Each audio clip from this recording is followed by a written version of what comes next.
Hello students, welcome back to my YouTube channel Tech of MH. আজিৰ এই ভিডিঅ'টোত SS first ইয়াৰৰ ছাত্ৰ-ছাত্ৰীসকলৰ বাবে আহিছে এটা গুৰুত্বপূৰ্ণ আপডেট। তোমালোকে ভিডিঅ'টো প্ৰথমৰ পৰা শেষলৈকে অলপ স্কিপ নকৰাকৈ সম্পূৰ্ণৰূপে চাই থাকিবা আৰু যদি চেনেলত নতুনবাৰ আহিছে তেনেহ'লে এই চেনেলটো সাবস্ক্ৰাইব কৰি নটিফিকেশন বেলটো অন কৰিবলৈ নাপাহৰিবা। মৰমৰ ছাত্ৰ-ছাত্ৰীসকল তোমালোকৰ হয়তো বহুতৰে কনফিউজন আছিল যে SS ফাৰ্ষ্ট ইয়াৰত পাছ কৰিম নে ফেল কৰিম, পৰীক্ষা বেয়া হৈছে, পৰীক্ষা ভালকে দিব পৰা নাই। তোমালোকে বহুতেই কমেন্ট কৰিছা যে পৰীক্ষা এটা দুটা বিষয়ত বেয়া হৈছে, পৰীক্ষা ভালকে দিব পৰা নাই। তো পাস কৰিম নে নাই দাদা জনাব। তো আজিৰ এই ভিডিঅ'টোত তোমালোকৰ বাবে আহিছে এটা গুৰুত্বপূৰ্ণ আপডেট। তোমালোকে ভিডিঅ'টো সম্পূৰ্ণৰূপে চাবা। তোমালোকে ইয়াত চোৱা মৰমৰ ছাত্ৰ-ছাত্ৰীসকল, এটা খবৰ তোমালোকে ইয়াত চোৱা। প্ৰথমতে হেডলাইনটো তোমালোকে চাই লোৱা। উচ্চতৰ মাধ্যমিকৰ প্ৰথম বৰ্ষৰ কোনো শিক্ষাৰ্থী অনুত্তীৰ্ণ নহয়। প্ৰথমতে মই কৈলো এই খবৰটো মই ক'ৰ পৰা পাইছোঁ।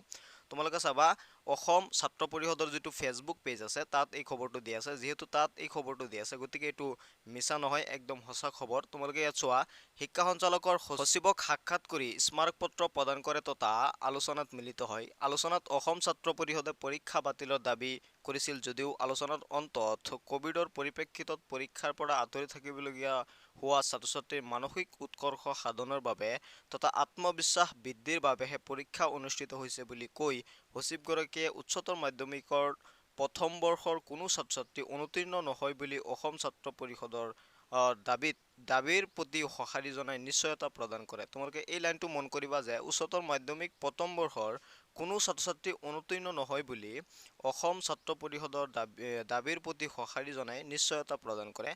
মানে ইয়াত তোমালোকে নিশ্চয় বুজি পাইছা। তোমালোকে যদি পৰীক্ষা দিছা তেনেহ'লে তোমালোকে নিশ্চয় পৰীক্ষাত এই কথাটোৰ পৰা তোমালোকে বিশ্বাস কৰিব পাৰা যে বা তোমালোকে মানে ডাউটটো তোমালোকৰ ক্লিয়াৰ হৈ যাব পাৰে যে ইয়াৰ পৰা তোমালোকে গম পাব পাৰা যে তোমালোকৰ পৰীক্ষা যদি দিছা তোমালোকে তেনেহ'লে তোমালোকে নিশ্চয় ফেইল নকৰা। পৰীক্ষা দিব লাগিব যদিও তোমালোকে মানে পৰীক্ষাটো ইয়াত দিব লাগিব কৈছে যে আত্মবিশ্বাস আৰু মানসিক উৎকৰ্ষ সাধনৰ বাবে পৰীক্ষাটো দিব লাগিব। কিন্তু আৰু পৰীক্ষা যদি দিছা তোমালোকে তেনেহ'লে তোমালোকে ফেইল নকৰা, সকলোকে এইবাৰ পাছ কৰাই দিব। আৰু নিশ্চয় গম পাইছা মৰমৰ ছাত্ৰ-ছাত্ৰীসকল, যদি তোমালোকে SS ফাৰ্ষ্ট ইয়াৰৰ পৰীক্ষা এইবাৰ দিছা তোমালোকৰ টেনশ্যন কৰিব নালাগে, তোমালোকে নিশ্চয় পাছ কৰিব পাৰিবা। যদি পৰীক্ষা দিছা তেনেহ'লে নিশ্চয় পাছ কৰিব পাৰিবা।